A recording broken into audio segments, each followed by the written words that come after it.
नमस्कार. चिल्लर पार्टी नाही मध्ये बोलली तर आम्हाला जास्त बरं वाटेल आणि तुम्ही सगळे टाळ्यांनी बोललात तर त्याहून बरं वाटेल. आत्ताच सौरभ म्हणाला की वेद हे कमिशन घेत नाही. माझ्या मते वेद हे एक मिशन आहे, त्यामुळे त्याच्यात काय कमी आहे एवढं फक्त समजून घेतलं तरी पुढच्या सगळ्या गोष्टी आपल्याला वेधकपणे सापडत जातील. आणि त्याचाच शोध घेण्यासाठी ही सगळी आगाऊ किंवा आगाऊ म्हणजे स्वभावानं नव्हे पुढच्या दृष्टिकोनातनं पाऊल टाकायसाठी ही सगळी मंडळी आज इथे जमलेली आहेत आणि त्या सगळ्यांना मार्गदर्शन करायला सुमित दादा आज इथे उपस्थित आहे. दादाने सांगायच्या आधी मीच विनंती करते की आपण त्याच्या आयुष्याचा वेध घेणार आहोत. तो घेता घेता मोबाईलच्या रिंगटोन्सने आमच्या मुलाखतीचा वेध घेऊ नये अशी छोटीशी विनंती. त्यामुळे आपापले मोबाईल फोन्स बंद ठेवा किंवा सायलेंटवर ठेवा. सुमित दादा नमस्कार. आणि नमस्कार. वेद रोटरी क्लब डोंबिवली या दोघांतर्फे मनापासून स्वागत करते आणि गप्पांना सुरुवात करूया.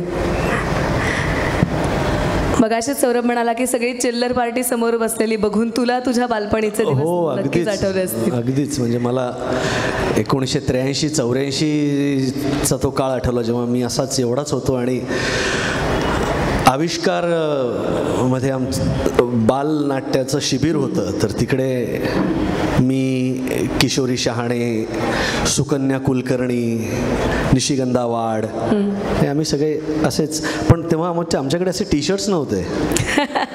हे जरा म्हणजे काळानुरूप बदलतं म्हणतात ना, तसं आहे ते. पण आहे मला ते दिवस खरंच खूप प्रकर्षाने आठवले. मला माझ्या बालनाटकाचे दिवस आठवले. म्हणजे एकतर आविष्कारमध्ये सुलभा मावशी आणि अरविंद देशपांडे म्हणजे आमचे पप्पा. काय झालं, आवाज नाही आवडला माझा. तर आणि मग त्याच्यानंतर आमचं थरवळ सर, रामनाथ थरवळ हे एक खूप मोठं नाव. आता खरं तर ते ठाण्यातच राहतात, पण बाल रंगभूमीसाठी त्या माणसाने आपलं आयुष्य वाहिलेलं आहे. बरं, वा. महत्त्वाची गोष्ट तू जसं म्हणालास की आम्हाला असं कळलं की तू अतिशय कमी बोलायचास लहानपणी. खऱ्या अर्थी मितभाषी होतास, पण त्याच्यानंतर नाटक हे तर बडबडीचं क्षेत्र आहे आणि तिथपर्यंत पोहोचण्यासाठी तुझे आई वडील आणि मोठा भाऊ जसे या सगळ्यांच्या मागे त्यांचे पालक उभे तसे तुझेही उभे राहिले असतील. तर कुर्ल्यातलं हे सगळं बालपण, ते सगळे जुने दिवस कसे होते आणि त्याच्यातनं तू आविष्कारला गेल्यावर काय शिकलास? मी अगदी बरोबर. म्हणजे खरंच मितभाषी होतो मी. म्हणजे इतका की मुख दुर्वळ. मम्मी असे मला मी सतत माझ्या आईच्या मागेच लपून असायचो आणि मग अशी मम्मी अशी बाहेर काढायची मला मागून असे ना, की बघ आता आलेत आपल्या घरी पाहुणे. म्हणजे की हो आलेत म्हणून मी परत मागे जाऊन लपायचो. आणि मग ते प्रत्येक आईवडिलांचं असतंच ना की जरा करून दाखव रे, तर ते एक असतंच. तर ते मग आम्हीही आम्हाला काही ते चुकलेलं नाही आहे. तर ते मी काहीतरी मग गाणं म्हण किंवा कोणाची तरी नक्कल कर, पण तेवढ्या पुरतंच होतं. पण हा जो एक कुठेतरी न्यूनगंड होता ना, तो त्याला एक म्हणजे संपवण्यासाठी किंवा त्याच्यावर तोडगा म्हणून मग ही एक बालशिबिराची जाहिरात कुठेतरी वाचली मम्मीने लोकसत्तेत का काय ते. आणि त्या मे महिन्याच्या सुट्टीत माझी रवानगी तिकडे झाली. आणि तिकडे गेल्यानंतर लिटरली म्हणजे अरे हे काहीतरी वेगळंच विश्व आहे. म्हणजे आता ह्यांनी ज्या पद्धतीने आता आणि तुझं नाव काय? ओजसने ज्या पद्धतीने आता परफॉर्म केलं म्हणजे हे बापरे. म्हणजे माझ्या पोटातच गोळा लावता जेव्हा मला पहिल्यांदा असं सांगितलं ना की हां तुझं नाव सांग. आता जितक्या कॉन्फिडेंटली ओजसने त्याचं नाव सांगितलं तो कॉन्फिडन्सच नव्हता माझ्यात. म्हणजे मी इतका बुजरा होतो ना की मला असं वाटायचं की नको मला नाहीच यायचं आहे बाहेर. तर ह्याच्यातनं मला बाहेर काढण्यासाठी म्हणून हा एक पर्याय शोधला आणि मी खरंच खूप ऋणी आहे. म्हणजे आईवडील ज्या पद्धतीने त्यांनी मला मला एक वेगळं विश्व दाखवलं किंवा एक वेगळं दालन उघडलं माझ्यासाठी. आणि मग तिकडनं मग खऱ्या अर्थाने सुरुवात झाली. आणि आपल्याला पण अशा बऱ्याच गोष्टी नंतर यू स्टंबल अपॉन म्हणतात ना, तुम्हाला नंतर आढळतात त्या. तसं झालं की अरे हे म्हणजे मला चांगलं आठवतंय, थरवळ सरांनी आणि सुलभा मावशी असे दोघे बसले होते आणि आम्ही अशीच मुलं बसलो होतो. I am talking about 1983 to be very precise. आणि आम्ही डोळे सांगितलं की हां चला डोळे बंद करा. आणि मग एक 2-in-1वर एक कुठली तरी कसेट लावली आणि त्याच्यावर असं कुठलं तरी एक म्युझिक होतं, इन्स्ट्रुमेंटल सुरू झालं. आणि मग नंतर सगळ्यांना सांगितलं हां तुला काय वाटलं रे हे ऐकून सांग, बरं तुला काय वाटलं ग असं. तर माझ्याकडे आले. तर मी म्हणालो की मला असं ना हां काय हां मला ना जोरात मग तिकडनं मग हळूहळू मग त्या पद्धतीने शिक्षण दिलं की हां व्हॉइस थ्रो महत्त्वाचा आहे. शेवटच्या आता समजा मी हा माईक काढला तरी सगळ्यांना माझा आवाज ऐकू गेला पाहिजे, इतकं प्रोजेक्शन असणं खूप महत्त्वाचं आहे. खरं तर म्हणजे आम्ही ज्यात मी मुद्दाम 1-2 मिनटं फक्त विदाऊट माईक बोलतो की ज्या आम्हाला अशी एक्सरसाइजच दिली गेली होती की शेवटच्या रोमध्ये बसलेल्या माणसापर्यंत तुमचा आवाज खणखणीत पोचला पाहिजे, तुम्ही काय बोलताय हे स्पष्ट त्याच्यापर्यंत पोचलं पाहिजे. ॲट द सेम टाइम तुमचे हातवारे, आवाज वाढला म्हणून तुमचे हातवारे वाढले असं होता कामा नये. तुमच्या चेहऱ्यावरचे भाव उगाच आक्रस्ताळेपणा तुमच्या चेहऱ्यावर दिसता कामा नये. ह्या सगळ्या गोष्टींचं कुठेतरी शिक्षण मला तिथे मिळत गेलं. आणि आम्ही ज्या वास्तूत आमच्या बालनाटकाचे प्रयोग करायचो ना ती एवढीच होती आणि त्याला काही माईक सिस्टम्स वगैरे काहीच नव्हते. पण त्यामुळे एक कळलं की हां आवाजाचा वापर हा महत्त्वाचा आहे. आणि तो ना आपण सगळेजण इकडनं बोलतो, गळ्यातनं बोलतो. ते मला नेहमी सांगायचे नाही इकडे बेंबीच्या इकडे तुमचा हात धरा आणि इकडे तुम्हाला ते व्हायब्रेशन जाणवले पाहिजेत. म्हणजे असं बोलताना तुम्हाला असं काहीतरी इथे जाणवलं पाहिजे जेणेकरून इकडनं तुमचा आवाज बाहेर येतो. ह्याची एक्सरसाइज करा. अशा प्रकारचे सगळे व्यायाम सुरू झाले आणि मग फार फार मजा आली. आणि मला एक वेगळं विश्व सापडलं. म्हणजे आज मग त्याच्यानंतर मला असं झालं ना की अरे कधी एकदा शिबिराला जातो, कारण हे काही ना काहीतरी नवीन शिकायला मिळायचं. एखादी सिच्युएशन म्हणजे ते बरोबर इम्प्रोव्हायझेशन ह्यांचं पण असेलच नाही का मुलांचं, की तुम्हाला एक काहीतरी विषय दिला जात असेल, तुमचे ग्रुप्स केले जातात बाबा 4-4 जणांचे ग्रुप्स, हां मग तुम्ही एक इम्प्रोव्हाइज करा. तर त्यात खूप गंमत असायची. त्यातनं एक वेगळं हे बघा काही फार बदल झालेले नाही आहेत. ज्या पद्धतीचं शिक्षण तेव्हा मिळायचं आता कदाचित टेक्निकली थोडं जास्त शार्प झालेलं असेल. पण मला असं वाटतं की हे बेसिक नॉलेज आहे ना ते खूप महत्त्वाचं आहे की आवाजाचा वापर, हातवारे कधी करू नयेत. जनरली नटांना ना थोडं टेक्निकल बोलतोय, नटांना रंगभूमीवर आपल्या हाताचं काय करायचं हे कळत नाही. कारण हात आपल्याला खूप एलियन वाटायला लागतात. आपण जेव्हा उभे राहतो स्टेजवर ना तेव्हा जनरली काय करतात आपण हात खिशात टाकतो की अरे त्याची मुवमेंट नको व्हायला. म्हणजे खूप कमी नट आहेत की जे स्वतःच्या हाताचा वापर लीलाया करतात. म्हणजे ज्या पद्धतीचं वाक्य त्या पद्धतीने ते हाताची मुवमेंट करतात. तर ह्या सगळ्या गोष्टी की आपल्याच शरीराचा भाग आहे तर ह्याला तुम्ही इतकं घाबरू नका. असं बऱ्याच जण काय होतं मग बऱ्याच जण तुम्ही स्टिफ होता, आई असं करता तुम्ही. मी तिकडे चाललो, अरे नाही हात वापर ना, आई मी जरा जाऊन येतो तिकडे. तर ही जी काय ईज येते ना ती माझ्या मते ह्या शिबिरातनंच तुम्हाला मिळते. निश्चितच माझ्या मते त्यांनी इतक्या गोष्टी तुम्हाला आत्ता पहिल्याच उत्तरात सांगितलेल्या आहेत. संकेत दादा प्रत्येक ठिकाणी आठवत असेल ना मग अशी तुम्ही बोलत असताना आवाज असं जे मागून चालू होतं ना त्याच्यासाठी पॉईंट टू बी नोटेड. त्यामुळे आणि मला सगळ्यात महत्त्वाची गोष्ट वाटते की त्याने माईक काढल्यानंतर तो ओरडून बोलला नाही, तो आवाजाचं प्रोजेक्शन असा शब्द वापरला, तो आवाज लावून योग्य पद्धतीने बोलला म्हणून तुम्हाला ऐकायला ते छान वाटलं, नाहीतर आवाज वाढल्यानंतर त्याचं पिच आणि ते ओरडल्यासारखं वाटलं असतं. दुसरी महत्त्वाची गोष्ट, जसं तू म्हणालास की या सगळ्या गोष्टी शिकून तावून सुलाखून मग तू पहिलं बालनाट्य केलंस. तर जेव्हा पहिल्यांदा रंगभूमीवर पाऊल टाकलं एक छोटा कलाकार म्हणून, तर त्यावेळेला काही आठवतात वेगळे प्रसंग, झालेल्या फजिती, सगळ्या गमती जमती, असं काही? हो आठवतं ना, कारण ह्या काही या तुमच्या मेमरीज असतात ना, त्या सदैव टवटवीत असतात. म्हणजे मी जेव्हा डॉक्टर काशीनाथ घाणेकर त्या फिल्मचं शूटिंग करायचं होतं सांगलीला, आणि माझी खूप इच्छा होती की जाऊन लागू डॉक्टरांना जाऊन भेटायचं, कारण आज ही दोनच दिग्गज माणसं हयात आहेत, एक तर सुलोचना दीदी आणि डॉक्टर लागू. तर सोनाली जाऊन भेटलीच होती सुलोचना दीदींना, आणि हे बघा आम्हाला काही अनुकरण करायचं नव्हतं त्यांचं, पण मला फक्त जाऊन त्यांना भेटायचं होतं. तर त्यामुळे ना मी त्यांना जाऊन भेटलो तेव्हा त्यांना अजिबात आठवत नव्हतं, म्हणजे ते कम्प्लिटली अल्झायमर्सच्या स्टेजमध्ये होते, त्यांना नाही आठवत. त्यांना एक दीपा श्रीराम सोडल्यास बाकी कोणीच आठवत नाही. पण जसं मी म्हणत होतो की हे काही काही कप्पे टवटवीत असतात.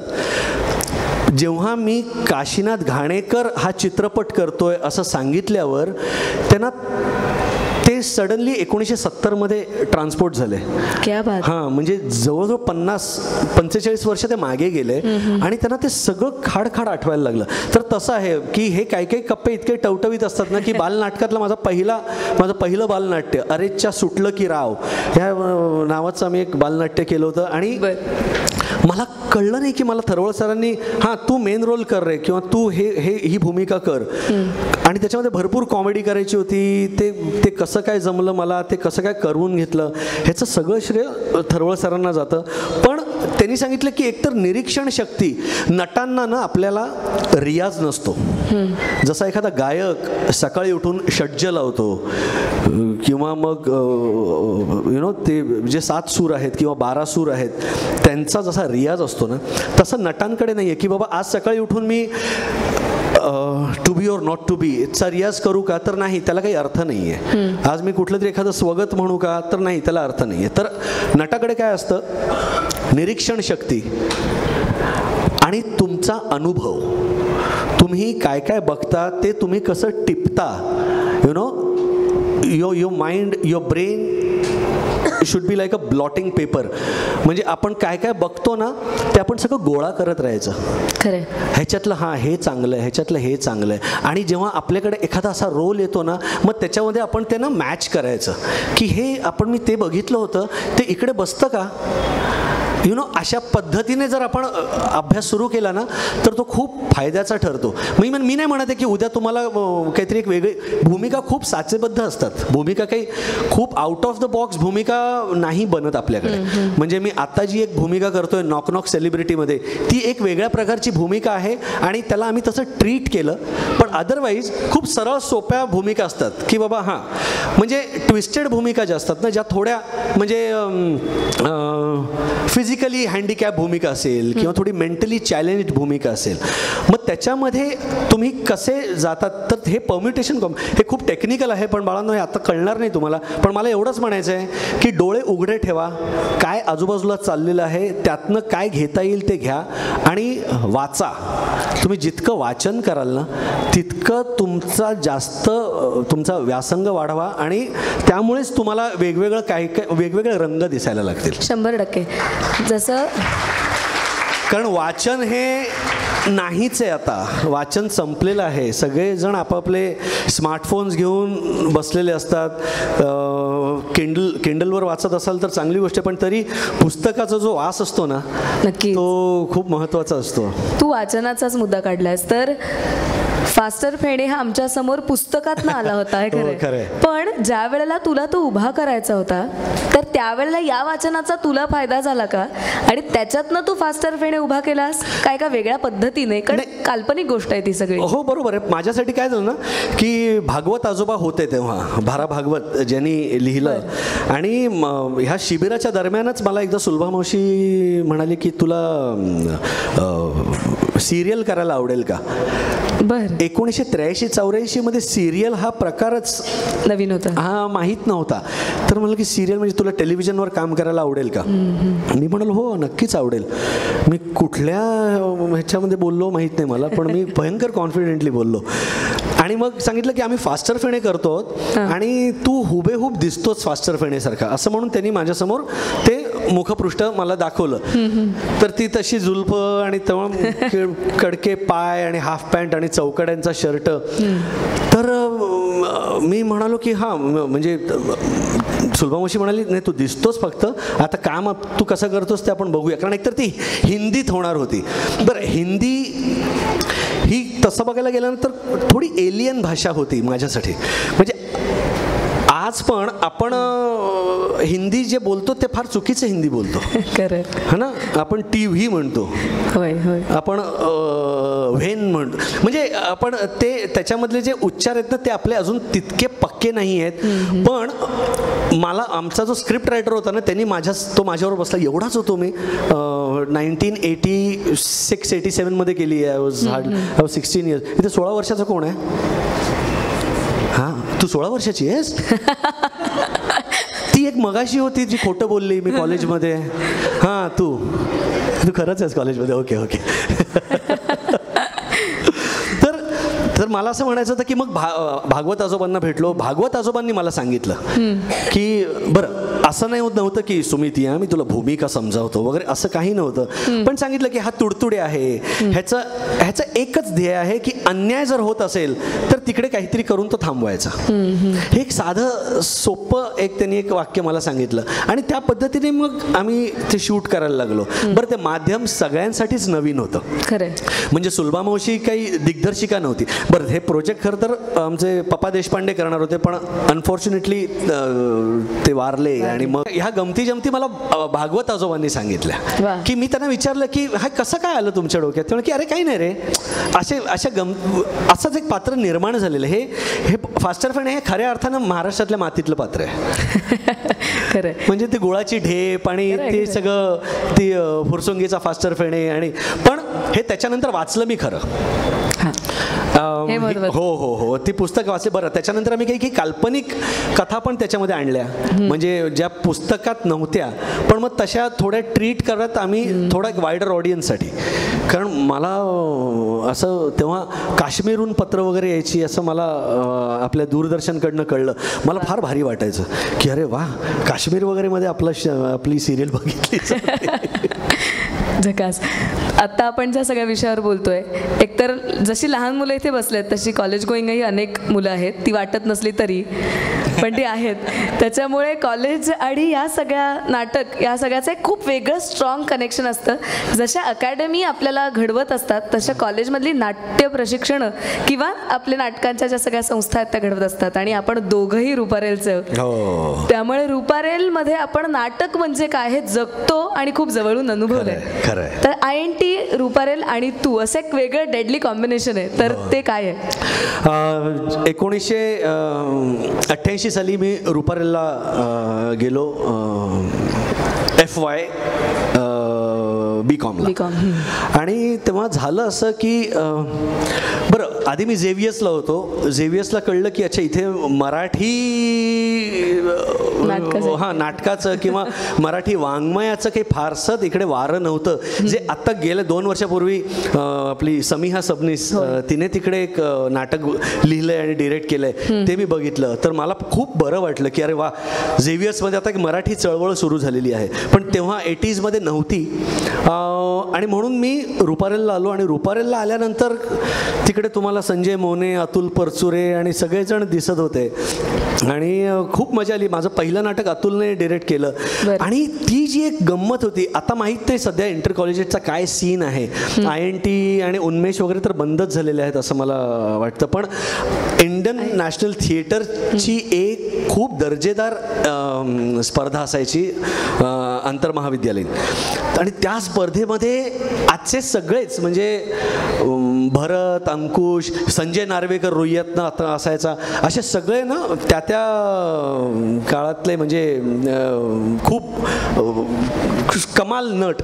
म्हणजे ही जी एक रंगभूमी आहे ना, ही फार महत्त्वाची रंगभूमी असं मला वाटतं. कारण इंटर कॉलेजिएटमधनं एक वेगळ्या प्रकारचं टॅलेंट तुम्हाला दिसतं. 100% की जसे आत्ता पण इथे बाहेर ओळख करून देताना बरेच जण असे होते की जे एक वेगळं काहीतरी करिअर फॉलो करतायत, पण अभिनयाचं ते पॅशन होतं त्यांच्यामध्ये आणि म्हणून ते आज पुन्हा इकडे आलेले आहेत. तर हे मला आहे ना, हे त्या काळातले संजय नार्वेकर किंवा अंकुश चौधरी वाटतात की हे मग नंतर you know they just pursued their academics आणि देअर करिअर, वेरॅज ही पॅशन कुठेतरी दूर राहिली. तर मला असं वाटतं की हे जर पॅशन मला नेहमीच असं वाटत होतं की नाही, मला गायक व्हायचं आहे, पण ते ऑफकोर्स ते झालं नाही. ते फार बरंच झालं, खूप अन्याय झाला असता तुमच्या सगळ्यांवर, पण म्हणून मी नट असं मला वाटत नाही. थोडा गाणार आहेस तू? नाही नाही नाही नाही, अजिबात विनय वगैरे काही नाही आहे. पण माझं असं, मला आईवडिलांनी सांगितलं, बरं मी काही फार ग्रेट स्टुडंट नव्हतो, ॲव्हरेज स्टुडंट होतो, पण आईवडील म्हणाले ग्रॅज्युएशन फार महत्त्वाचं आहे, अभ्यास शिक्षण पूर्ण कर आणि मग तू हेच फॉलो कर. तर INTचा विषय चालू होता. तर INTमधनं मला चंद्रकांत कुलकर्णीने, म्हणजे प्रशांत दळवी हा परीक्षक होता आणि इतिहास नावाची एक एकांकिका करत होतो मी INTची. आणि चंद्रकांत कुलकर्णी, प्रशांत दळवी हे सगळे, तो औरंगाबादचा ग्रुप नुकताच मुंबईत आला होता. प्रशांत लोकसत्तेत लिहित होता नाटकाचं सदर आणि परीक्षणं. तर प्रशांत म्हणाला की चंदू, आत्ताच एक मुलगा बघितला मी, तुझ्या नवीन नाटकासाठी बघ, तो योग्य आहे. आणि मग चंदूने मला फोन केला. मग मोहन वाघांचा मला फोन आला आणि मी मोहन काकांना जाऊन भेटलो आणि तेव्हा मला रंग उमलत्या मनाचे हे नाटक मिळालं. त्याच्या आधी of course as a child actor मी 1986 साली माझं पहिलं नाटक आलं, मला भेट हवी हो. त्याच्यामध्ये आशा काळे आणि नंदकुमार रावते हे तेव्हाचे खूप मोठे दिग्दर्शक, म्हणजे ज्यांनी गुंतता हृदय हे वगैरे नाटकं ही बसवली होती डॉक्टर घाणेकरांची.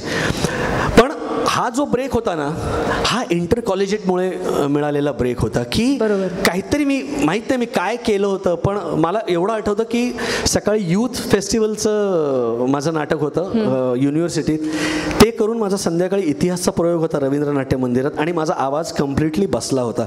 म्हणजे माझा आवाज असा झाला होता, एवढा वाईट झाला होता माझा आवाज, मला माहिती आहे का. आणि बहुतेक काहीतरी मी आरडाओरडा केला होता. तर उत्साह असतो ना इंटर कॉलेजिएटचा, करून असा आरडाओरडा करायचा. त्या आरडाओरडा करण्यामध्ये माझ्या स्पीकरची वायर कुठेतरी निघाली घशातल्या आणि आवाज कम्प्लिटली असा झाला. म्हणलं म्हणजे लिटरली कुठले तरी आजोबा बोलतायत की काय, असं आवाज यायला लागला माझा. आणि त्याच्यामध्ये मला गायचं होतं, तर माझा एक मित्र अविनाश हांडे, अशोक हांडेचा भाऊ, त्यांनी मला मदत केली आणि तो परफॉर्मन्स झाला. पण बहुतेक तेच काहीतरी चमकदार वाटलं म्हणून मग चंदूने मला हे नाटक विचारलं. 100%. कारण फक्त एक उल्लेख सांगते, तो जे मगाशी म्हणाला, समिहा सबनीस म्हणजे जे अभिनेते उदय सबनीस आहेत त्यांची मुलगी, तिने झेवियर्समध्ये त्याचा परफॉर्मन्स दिला होता. आपण ज्या विषयावर बोलत होतो, INT थ्रू रंग उमलत्या मनाचे तुला मिळालं, पण 1990 सालाने आणि या नाटकाने अशा अनेक गोष्टी तुला दिलेल्या आहेत की तू नेहमी असं म्हणतो की तुझ्या आयुष्यातलं सोनेरी वर्ष होतं ते 1990. खरं. तर अनेक गोष्टी तुला दिल्या आहेत आणि त्याच्यात सगळ्यात तुझ्या लाडक्या दिदींची भेट, तर त्या आठवणी फार गोड आहेत, तर त्याही सांग ना. रंग उमलत्या मनाचे नाटक त्या काळात खूप चाललं. म्हणजे मोहन काका फोटो टाकायचे, म्हणजे दीनानाथचं बुकिंग सुरू झालं की त्याला अशी एक रांग असायची. आणि सचिन खेडेकरचा एकदा फोन चंदू कुलकर्णीला गेला की अरे चंद्या, तुझ्या नाटकाचं तिकीट हवं आहे आणि मी जवळजवळ रामकृष्णपर्यंत उभा आहे. म्हणजे ती जी रांग होती ती अशी दीनानाथकडनं बाहेर जाऊन ती रामकृष्ण हॉटेलपर्यंत गेली होती. आणि मग ते नाटक असं होतं की ज्याची तिकीटं ब्लॅक व्हायची. बर. हो, म्हणजे मला हे फार आश्चर्य वाटायचं की ब्लॅक होत आहेत तिकीटं म्हणजे काय. तर ते तिकडचे जे लोक होते ते तिकीटं अख्खा गठ्ठाच्या गठ्ठा घ्यायचे आणि बाहेर मग ते 10ची 20ला वगैरे विकायचे. तर आमच्या त्या नाटकाला ना मास्टर दीनानाथ मंगेशकर पुरस्कार जाहीर झाला. आणि दीनानाथ मंगेशकर सभागृहात जेव्हा आमचा नाटकाचा प्रयोग होता तेव्हा अख्खं मंगेशकर कुटुंब समोर बसलं होतं. म्हणजे बाळासाहेब होते, दीदी बसल्या होत्या, आशाताई आल्या होत्या, उषाताई होत्या, असेच ते सगळेजण होते. आणि अंक पडल्यानंतर मी मेकअप रूममध्ये होतो. मला मोहन काकांनी बोलावणं पाठवलं की दीदींना भेटायचंय. आणि मी गेलो आणि माझे पाय असे लटपटायला लागले. बाळासाहेबांनी त्यांच्या गळ्यातला हार काढला आणि माझ्या गळ्यात घातला. म्हणाले की अरे तू फार हे अगदी म्हणजे स्वप्नवत होतं माझ्यासाठी. आणि मग दीदी बसल्या होत्या. मी त्यांना बघून म्हणजे काय माझ्या आत्ता पण माझ्या अंगावर काटा येतोय की म्हणजे भारतरत्न लता मंगेशकर गान कोकिळा ह्यांनी मला असं जवळ बोलवलं. मी त्यांच्या पायाशी बसलो आणि त्यांनी मला एक बक्षीस म्हणून 1000 रुपयाचं पाकिट दिलं की हे तू फार छान काम करतोस हा, असं मला ते पाकिट दिलं. आणि त्यांनी हात डोक्यावर ठेवला. माझ्या मते हे मला मिळालेलं भारतरत्न आहे असं मी नक्कीच रे. इतका गोड आशीर्वाद गोड गळ्यातून आणि गोड हातातून मिळाला असेल तर काय सोने पे सुहागा. आणि वसंत कानेटकर यांच्याबरोबरचं एक वेगळं माझं वसंतरावांबरोबर खूप जवळचे संबंध होते. म्हणजे रंगोमलत्या मनाचे स्क्रिप्ट लेवलपासून ते त्यांच्याबरोबर त्यांच्या घरी जाणं. त्याच्यानंतर अजून एक नाटक केलं फक्त एकच कारण 1993 साली. आणि मग त्याच्यानंतर वसंतराव ते वारले. आणि पण त्यांच्याशी खूप म्हणजे आज जेव्हा काशीनाथ घाणेकर चित्रपटात अंड्या इंगळेने म्हणजे आनंद इंगळेने जेव्हा वसंतरावांचा रोल केला, सॉरी मी अंड्या इंगळे बोललो चुकून, त्याला मी सगळेजण त्याच नावाने हाक मारतो म्हणून, तर तेव्हा मला वसंतरावच दिसत होते समोर. म्हणजे मला अजून आठवतं की माझा प्रयोग सुरू रंगोमलत्या मनाचेचा आणि ते इतके गुंगून जायचे ना की फॉर एक्झाम्पल ही जर विंग असेल ना नाटकाची, म्हणजे समजा ही विंग आहे, इथे संपते विंग, तर ते लिटरली एवढे यायचे बघत म्हणजे मग त्यांना कोणतरी असं मागे खेचायचं की या हो तुम्ही चुकून एंट्री घ्याल. लिटरली असे जवळजवळ स्टेजवर यायचे. ते इतके लहान मुलासारखे ते गुंतून जायचे. तर वसंतरावांशी खरंच खूप जवळचे संबंध होते. आणि मग जेव्हा लेकुरे उदंड झाली केलं 2012 साली मी आणि चिन्मयीने, तेव्हा इकडे एक आत्ता मुलगी होती जी लेकुरेमध्ये जिने काम केलं, अक्षता बेवलकर. अक्षता. तर तेव्हा पुन्हा एकदा असं खूप काय म्हणू त्याला दाटून आलं की अरे हे इतकं गाजलेलं नाटक 1966 साली आलेलं, जे 10 वर्ष चाललं आणि ज्याचे हजारोहून जास्त प्रयोग झाले, ते नाटक पुन्हा एकदा आम्ही करत आहोत. तर असे खरंच रिअली लकी की मग प्रभाकर पणशीकर असतील आमचे किंवा आम्ही फक्त नावं ऐकतो रे आणि तू त्या सगळ्यांबरोबर ते सगळं अनुभवणं, जिवंत अनुभवणं ही कमाल गोष्ट आहे. हे भाग्य म्हणजे खरं भाग्य आहे. अभिनयाची पुस्तकं आहेत माझ्या मते ती सगळी. हो नाही हे सगळे हिमालय आहेत. खरंय, वाचत जावं आणि अनुभवत जावं. येस, आपण जे सगळे इतर तुझ्या सगळ्या पुढच्या प्रोजेक्ट्सच्या संदर्भातली वाट बघतायत, पण हा सगळा टप्पा उलगडणं महत्त्वाचं होतं. याचं कारण तुमच्या प्रत्येकापर्यंत पोहोचलेला तुमचा लाडका साराभाई असेल किंवा बकेट लिस्टमधला तुमचा लाडका कलाकार असेल, आपला माणूस असेल, ह्या सगळ्या घडण्यामागे ही सगळी प्रक्रिया खूप अवलंबून असते आणि म्हणून हा सगळा प्रवास आधी उलगडला.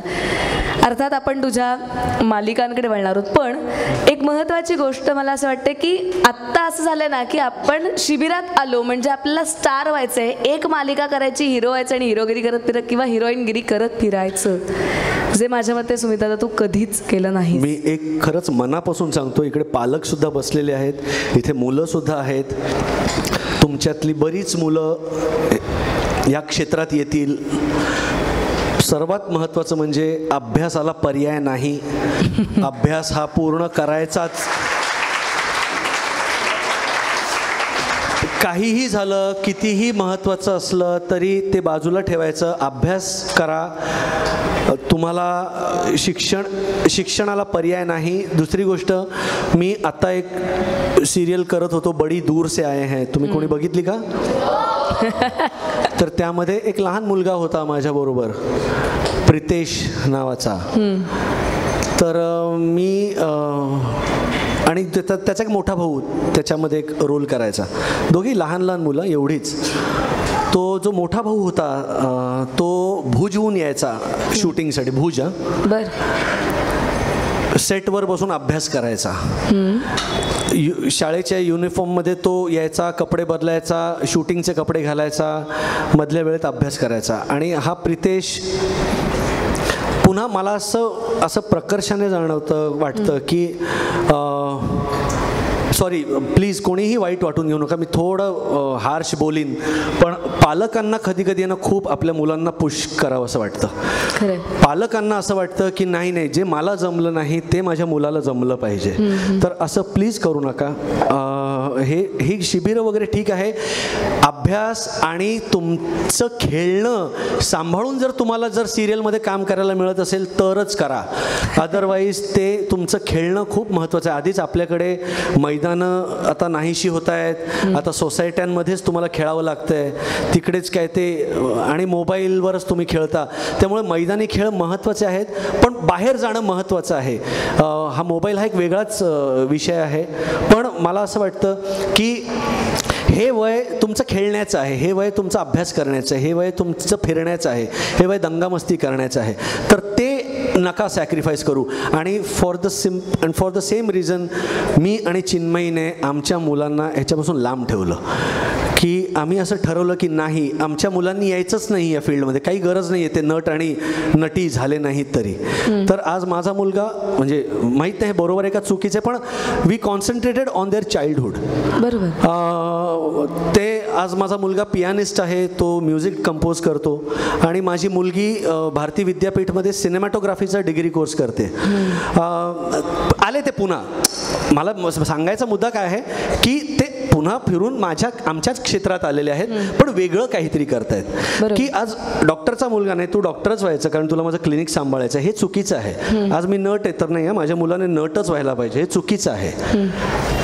तू म्हणजे मी म्हणूनच त्याला प्रश्न विचारला होता. तर त्यामुळे मुलांनो प्लीज, सिरियल्स ओके असतात हां, सिरियल्स काही फार ग्रेट नसतात, खरंच सांगतोय. टेलिव्हिजन हे खूप टेम्पररी माध्यम आहे. एक तुम्ही काहीतरी काम करता, ते एक वर्षभर लोकांच्या लक्षात राहतं आणि त्याच्यावर हुरळून जाऊ नका. नट, मी मगाशी सांगत होतो, नट हा फक्त 3 तासासाठी असतो. मी 21 तास सुमित राघवन आहे, तर ते फार महत्त्वाचं आहे. उगाच कुठल्याही डिनायलमध्ये किंवा कुठल्याही अशा मेक बिलीव्ह जगात राहू नका की मी आज एक शो केला ना, तो खूप हिट झाला. आता म्हणजे मी प्रितेशचं का उदाहरण देतो, तो सॉरी कमिंग बॅक, की तो एवढासा मुलगा ते उंची गॉगल घालून फिरायचा, हातात एक आयपॅड घेऊन फिरायचा. मी त्याच्या आईला एकदा म्हणालो की ये सब देने की क्या जरूरत है इसको, क्यों दे रहा आप? तो आयपॅड म्हणजे जवळजवळ त्याच्या हातात तुम्हाला चहाचा ट्रे वाटत होता, एवढा तो छोटा आणि तो आयपॅड एवढा मोठा. म्हणजे की चाय का ट्रे लेके क्यों घूम रहा? क्या भैया आप भी, वो आयपॅड आहे. म्हणजे की अगं मूर्ख बाई, तुला कळत नाही का मी काय बोलतोय ते? मी हा कुत्सितपणे मी बोललोय. मग तिला पण आहे ना, ही फॅकल्टीच नसते पालकांमध्ये कधी कधी. पण मला असं वाटतं ना सुमित दादा, तुझे सगळे मुद्दे मांडतोय, आज पालकांना बरं वाटत असेल आणि मुलांना थोडं की कशाला सांगतोय सुमित दादा, आमचे आई बाबा घरी जाऊन हेच ऐकणार आहे, बघ सुमित दादा पण हेच सांगत होता, आम्ही पण तेच सांगतो. त्यामुळे टाळ्या मारमध्ये पालकांनी सगळ्यात जास्त वाजवल्या असतील. नाही, सॅक्रिफाईस करू नका. म्हणजे टॅलेंट आहे, टॅलेंट महत्त्वाचं, टॅलेंट. आणि इथे आहेतच की संकेत दादा आहे, हे सगळे दादा आहेत की जे ते टिपतील टॅलेंट.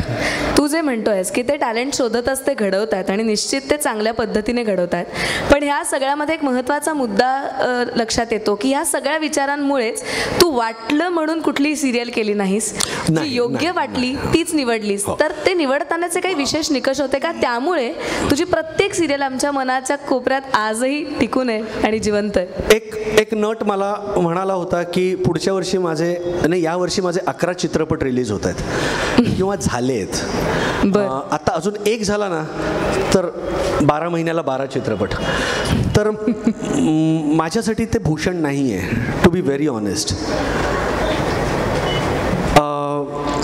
एक काय आपण मालिका नाही, हे म्हणतात ना की हे जे शरीर आहे ना, हा असा धरून चला की हा तो ढोल आहे. ओके, तो किती बडवायचा आहे, किती वाजवायचा आहे हे तुमच्यावर असतं.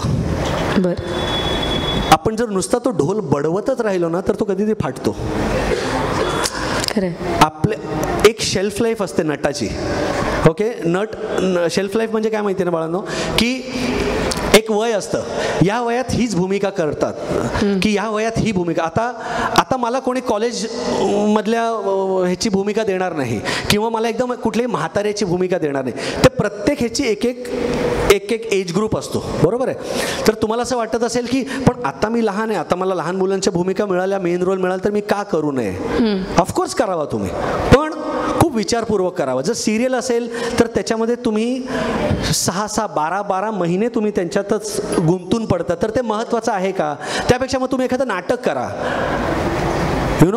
नाटकाचे प्रयोग कमी असतात, किंवा मग त्या सिरियलच्या निर्मात्यांशी तसा करार करा. आता हे बोलणं खूप सोपं आहे, पण ते सिरियलवाले शेवटी ते आर्म ट्विस्ट करतातच. बट कमिंग बॅक, मला असं वाटतं की वय हातातनं चाललंय म्हणून घाबरून जाऊ नका. प्रत्येक गोष्टीचं काहीतरी असतं, त्याला कुठेतरी काहीतरी ना एक कॉन्स्टलेशनमध्ये काहीतरी होतं आहे ज्यामुळे ते जाणार नाही तुमच्या हातून. हे महत्त्वाचं नाही आहे की आता माझं वय चाललं आहे. आज आय एम 48 years old, पण मला नाही वाटत मी 4च चित्रपट केलेत फक्त. मी फक्त 4 मराठी चित्रपट केलेत. माझा पहिला मराठी चित्रपट आला 2015 साली. मला पहिला मराठी चित्रपट विचारला होता 1990 साली. तर मी 25 वर्ष थांबलो. तर मला नाही वाटत की माझं काही नुकसान झालं आहे. मला एवढंच वाटतं की तेव्हा जर मी 1990 साली जर चित्रपट केला असता ज्याच्यामध्ये सचिन पिळगावकर, अशोक मामा आणि लक्षा बेर्डे या 3 हिमालयांच्या मध्ये मी कुठेतरी हरवून गेलो असतो. बरोबर. त्यापेक्षा मी म्हणण्यापेक्षा माझ्या आईवडिलांनी असं ठरवलं की नको सुमित, तू नको करूस आता चित्रपट, आता तू अभ्यासावर कॉन्सन्ट्रेट कर किंवा तुझं ग्रॅज्युएशन पूर्ण कर. असं म्हणून मी ग्रॅज्युएशन पूर्ण केलं. आणि तोपर्यंत मराठी चित्रपटामध्ये हीच 3 नावं होती. मराठी चित्रपट करण्यासारखे नव्हते. हिंदी चित्रपट माझा एक करून फसला होता, अडकला होता, डब्यात पडून होता. मग मी काय केलं, तर मग मी डबिंगकडे वळलो. मी डबिंग्स करायला लागलो. मराठी सिरियल्स मी मुद्दामून केल्या नाहीत, कारण मला असं वाटलं की आपल्याला शेवटी लक्ष काय आहे तर हिंदी. तर मग ही मधली पायरी आपण वगळूया आणि डायरेक्ट तिकडेच उडी मारायचा प्रयत्न करूया. मग ती उडी मारायसाठी मी काय तयारी केली, तर तेव्हा मिर्झा गालिब म्हणून एक सिरियल यायची. तर मी माझ्या आईवडिलांनी एक उर्दूचे मास्टरजी लावले. ते मला घरी येऊन उर्दू शिकवायला लागले. त्यामुळे माझ्या भाषेत फरक पडला. आज जेव्हा मी हिंदी बोलतो तेव्हा मला माहिती आहे त्या जच्या खाली जर नुक्ता असेल तर तो ज होतो. आज बऱ्याच जणांना इजाजत म्हणता येत नाही, इजाजत म्हणतात किंवा इजाजत म्हणतात. तर तो कुठल्या जच्या खाली नुक्ता आहे किंवा खुदा आणि खुदा हा जो फरक आहे हा मला आल्यामुळे मला हिंदीत माझा शिरकाव फार सहज झाला. तर मला एवढंच वाटतं की वय आपल्या हातातून चाललंय हे प्लीज असं समजू नका. स्वतःवर मेहनत घ्या. म्हणजे तुम्ही आता लहान आहात, पण साधारण 20चे झाल्यानंतर मागे मुलं उभी आहेत कॉलेजमधली आहेत. Please go to the gym. आपल्यावर मेहनत घ्या, कारण एक रिजनल शिक्का लागतो आपल्यावर. आपले नट म्हणजे काय, पोट आलेले, केस गेलेले. You have to look good, you have to look presentable. तुम्ही तुमच्यावर जर तुमच्या खांद्यावर जर एक प्रोजेक्ट उभं करायचं असेल तर वाटला पाहिजे की हा हिरो आहे. तर आपण काय होतं ना, आपण खूप लेडबॅक असतो आपल्यामध्ये, आपण खुश असतो. हां, मी एक सिरियल करतोय, माझा हा EMI सुटला. हा विचार खूप घातक आहे. तुमचं लक्ष ते EMI पुरतं नाही आहे, तुम्हाला काहीतरी वेगळं करायचं आहे. तुम्हाला मोठं असेल वाक्य कदाचित, पण वो अपना नाम जो है वो इतिहास के पन्नों में दर्ज होना बहुत ज़रूरी है.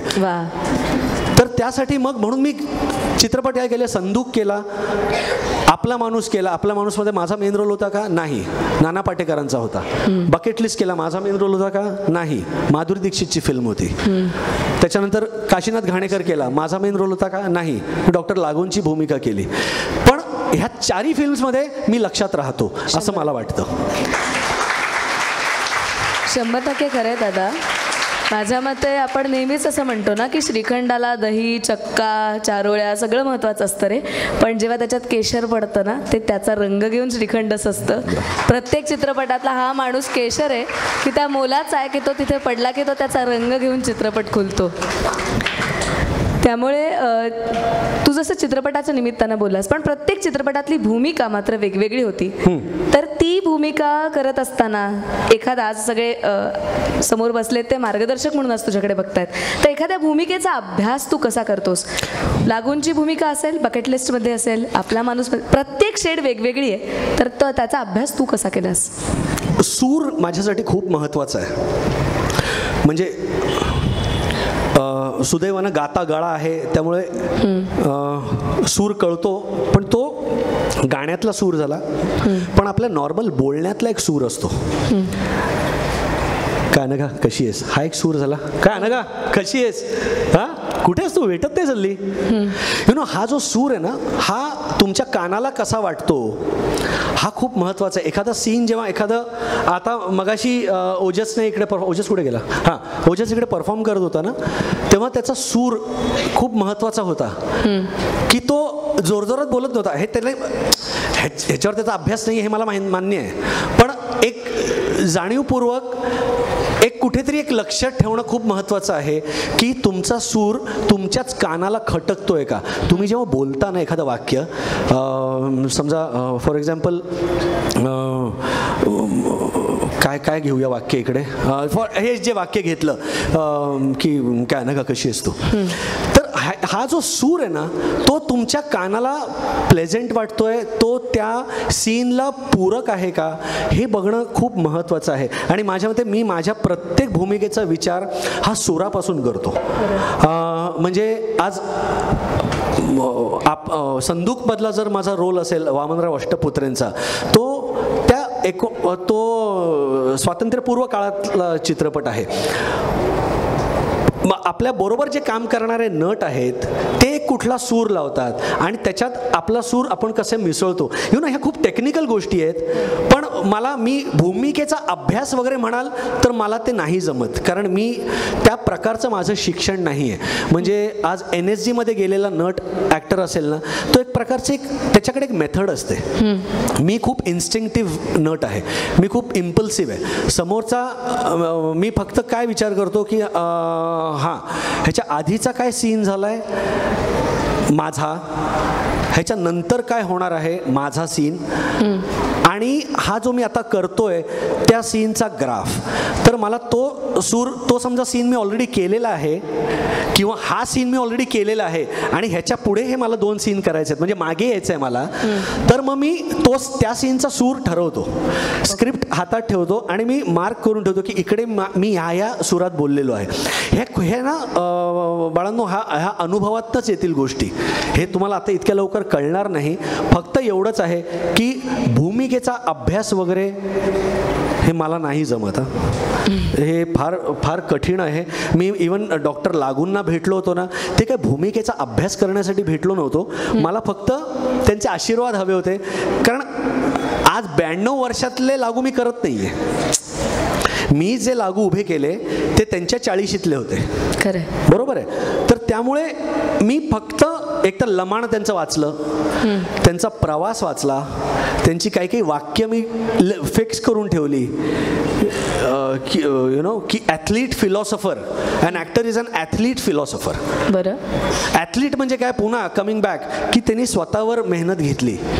यु नो तुमची बॉडी ही लवचिक असणं गरजेचं आहे.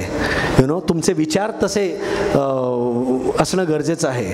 तर ते काही काही वाक्य घेतली मी, त्यांचा ग्राफ बघितला. म्हणजे आज डॉक्टर घाणेकर आणि डॉक्टर लागू ह्या दोन केस स्टडीज म्हणून जर आपण समोर ठेवल्या ना, तर एकीकडे डॉक्टर घाणेकर हे सुपरस्टार, हे आले की टाळ्या, हाऊसफुलची पार्टी, पण दोघे डॉक्टर, पण हे फार इरॅटिक, हे आहारी गेले, हे पचवू शकले नाहीत. घाणेकर आपलं यश पचवू शकले नाहीत. ॲट द सेम टाईम हे घाणेकर फक्त शिवाजी, दीनानाथ अशा ह्याच्यात फिरले किंवा कोकणात. On the other hand doctor लागू हे वर्ल्ड जग फिरलेला माणूस, त्यांचा आउटलुक वेगळा. डॉक्टर, पण त्यांनी अभिनय सोडून ते आफ्रिकेत गेले, बर्लिनला गेले, सगळीकडे फिरून मग फायनली आफ्रिकेत त्यांना असं जाणवलं की नो, हे नाही मला पटत आहे, माय रिअल कॉलिंग इज ॲक्टिंग. असं म्हणून ते 39व्या वर्षी पुन्हा मुंबईत आले आणि त्यांनी आपलं करिअर सुरू केलं नटसम्राटने. तर एवढा जग फिरलेला माणूस आणि इथल्या इथे फिरलेला माणूस, ह्यांच्या कुठेतरी ॲक्टिंग पॅटर्नमध्ये खूप फरक आहे. म्हणजे exact replica case of Rajesh Khanna and Amitabh Bachchan. तुम्ही जर केस स्टडी केली ना तुम्ही, तर आपल्याच स्टारडममध्ये ऱ्हास झालेला एक नट, यु नो की, आणि एकीकडे इव्हॉल्ड ॲक्टर की ज्यांनी स्वतःची काळजी घेतली. आणि यु नो आज बच्चन साहेब बॅटिंग करतायत जोरदार.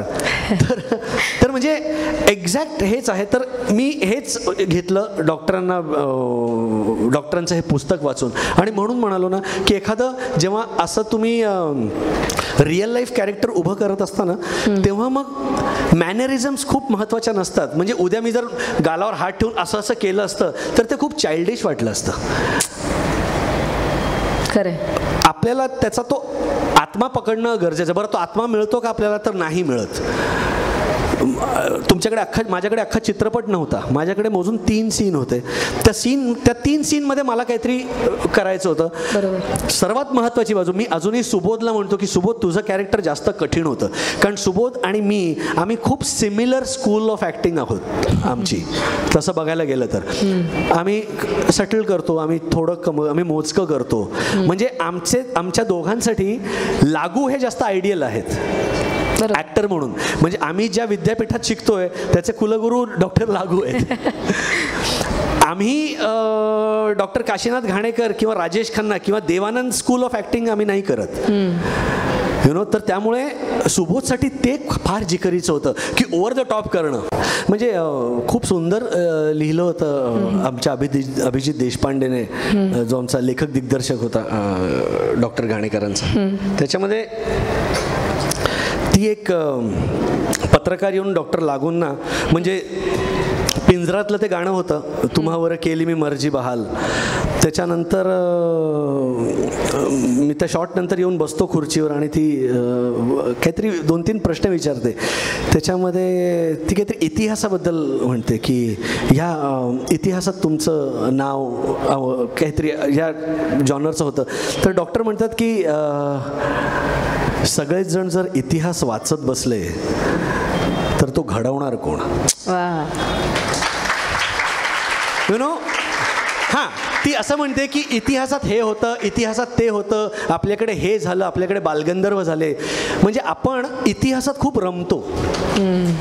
तर त्याच ह्याचं वाक्य होतं, पण एका वाक्यात यु नो ते समराईज केलं होतं की सगळेजण इतिहास वाचत बसले तर तो घडवणार कोण. ह्याच्यातनं तुम्हाला त्या माणसाची विजन कळते. कोणाची? डॉक्टर लागूंची. निश्चित. वा.